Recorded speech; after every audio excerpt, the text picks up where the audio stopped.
दोस्तों, दलित मुसलमान और दलित ईसाई को आज तक शेड्यूल कास्ट रिजर्वेशंस नहीं मिल पाया है और उनकी जो सोशल, एजुकेशनल, इकोनॉमिक जो स्टेटस है, वो जो दूसरे धर्मों के जो दलित हैं, उनसे काफ़ी मेल खाती है और कई मामले में दलित मुसलमानों की हालत दीगर दलितों से भी खराब है।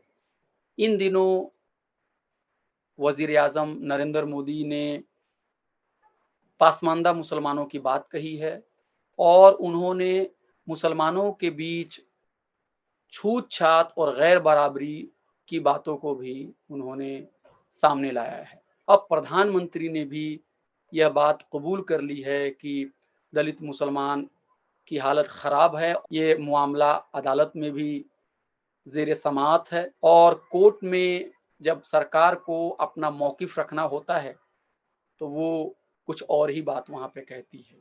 और सबसे दुःख की बात ये है कि दलित मुसलमान जो कि दूसरे मज़हब के दलितों को अपना भाई समझते हैं, उनके साथ दर्द का रिश्ता समझते हैं और पासमानदा तहरीक बार-बार ये बात कहती है कि हिंदू, मुसलमान जो हैं, इसके चश्मे से चीज़ों को देखने से बेहतर है कि हम एक्सप्लॉइटेशन यानी शोषण और गैर बराबरी के चश्मे से चीज़ों को देखें, यानी धर्म के पॉइंट ऑफ व्यू से चीज़ देखने से, कम्युनिटी को मोनोलिथ समझने से बातें ज़्यादा खुल के नहीं आती हैं।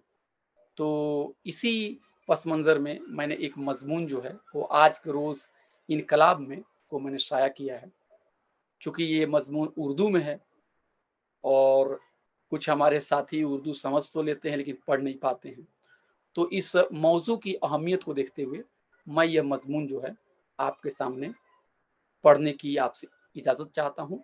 इसका जो उन्वान है, इसका जो टाइटल है, शीर्षक है, वो है दलित मुसलमानों को इंसाफ कब मिलेगा?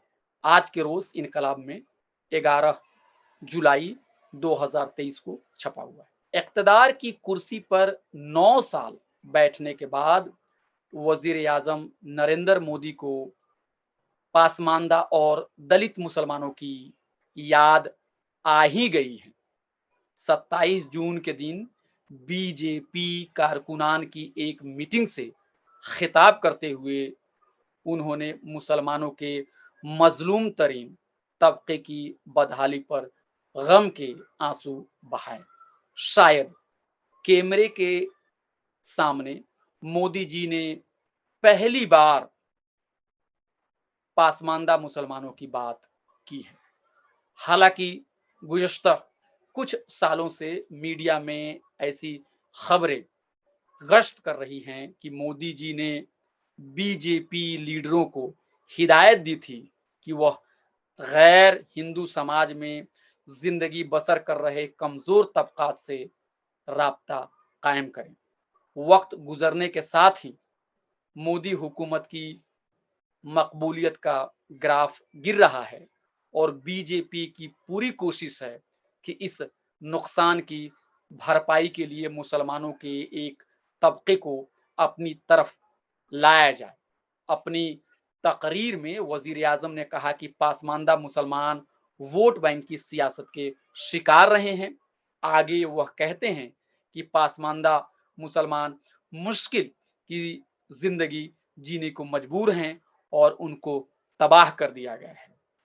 उन्हें कोई फ़ायदा भी नहीं मिला है और उनके ही मज़हब के एक तबके ने पासमानदा मुसलमानों का इस्तेहसाल किया है। न सिर्फ वह बराबरी के हक से महरूम हैं, बल्कि उन्हें नीचा और अछूत भी समझा जाता है। वज़ीर-ए-आज़म मोदी ने सच कहा है कि पासमानदा मुसलमान तबाही की हालत में हैं और उनके खिलाफ छूत-छात बरता जाता है। मगर मोदी जी इन सब के लिए अपने हरीफ सेकुलर जमात को ही जिम्मेदार मानते हैं और अपना गुस्सा मुसलमानों के एक तबके को जिम्मेदार ठहराकर निकाल लेते हैं। कमजोर तबकात का कहना है कि मोदी जी को अपनी हुकूमत और अपनी सियासी जमात के रोल पर भी बात रखनी चाहिए थी। दरअसल मुसलमान बशमूल पासमानदा और दलित मोदी हुकूमत की पॉलिसियों की जद में हैं। मिसाल के तौर पर कुछ महीनों पहले मोदी सरकार ने मौलाना आजाद वजीफा बंद कर दिया था, जिसकी वजह से बहुत सारे पासमानदा तलबा अपनी पढ़ाई आगे नहीं बढ़ा पा रहे हैं। गुज़श्ता दिनों उत्तराखंड में मुसलमानों का मुआशी बायकाट हुआ था। बीजेपी से जुड़े हुए पासमानदा मुसलमान भी इससे महफूज नहीं रह पाए थे। क्या उन सब के लिए अपोजिशन पार्टियां जिम्मेदार थीं? कर्नाटक में बीजेपी सरकार ने मुसलमानों के लिए मुख्तस रिजर्वेशन खत्म कर दिया था। क्या इस पॉलिसी से पासमानदा मुसलमानों को नुकसान नहीं हुआ होगा? तजाद देखिए कि जब अदालत उज़्मा ने हाल के दिनों में दलित मुसलमानों और दलित ईसाइयों को एससी जुमरे में शामिल किया जाए, तो वहां सरकारी नुमाइंदे ने नफी में जवाब दिया था। इंतखाबात से कब बीजेपी की हम ख्याल पार्टियां पूरी कोशिश कर रही हैं कि हिंदू दलितों और मुसलमान दलितों को लड़ा दिया जाए। भाजपा ने हिंदू दलितों के बीच से कुछ ऐसे लोगों को भी अपने करीब कर लिया है जिन्होंने अब दलित मुसलमानों और दलित ईसाइयों को एससी रिजर्वेशन देने के खिलाफ बोलना शुरू कर दिया है। उनका असल मकसद हंगामा खड़ा करना है। इसलिए इंसाफ पसंद लोगों को चाहिए कि वह ऐसे संघी दलितों को कभी भी दलित समाज का नुमाइंदा न समझे और अपनी पूरी तवानाई दलितों के माबैन इत्तेहाद मजबूत करने में सर्फ करें। मुसलमानों में जो कमजोर और मजलूम अफराद हैं और जिनके खिलाफ जात पात पर मबनी इम्तियाज बरता जाता है, उनको पासमानदा मुसलमान कहा जाता है। पासमानदा लफ्ज फारसी से आया हुआ है, जिसका मतलब होता है वह लोग जो पीछे रह गए या जिनको पीछे धकेल दिया गया है। अंग्रेजी में बैकवर्ड और हिंदी में पिछड़ा पासमानदा लफ्ज के हम माने हैं। पासमानदा लफ्ज के अंदर बैकवर्ड और दलित मुसलमानों को शामिल किया जाता है, मगर सच्चाई यह है कि दलित मुसलमानों की हालत बैकवर्ड मुसलमानों से काफी खराब है। दलित मुसलमान हिंदू दलितों की तरह अपने समाज में सबसे बुरी हालत में जी रहे हैं। धर्म बदलने के बाद भी दलित मुसलमानों के हालात बेहतर नहीं हुए।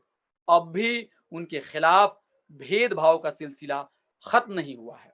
नहीं उनके रवायती पेशों ने उनका पीछा छोड़ा है।